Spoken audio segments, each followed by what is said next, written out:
how to sign out of all devices in Netflix.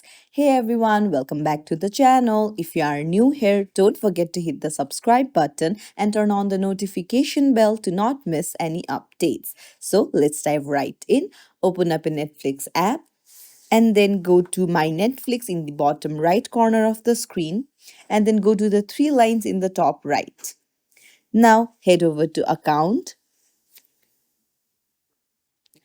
Scroll down until you find Devices.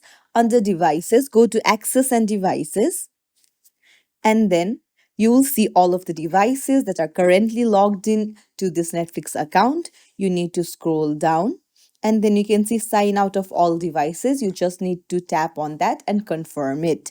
And that's it. It's as simple as that to sign out all devices from Netflix. If you found this tutorial helpful, don't forget to like and subscribe to our channel for more tips and tricks. Thank you for watching.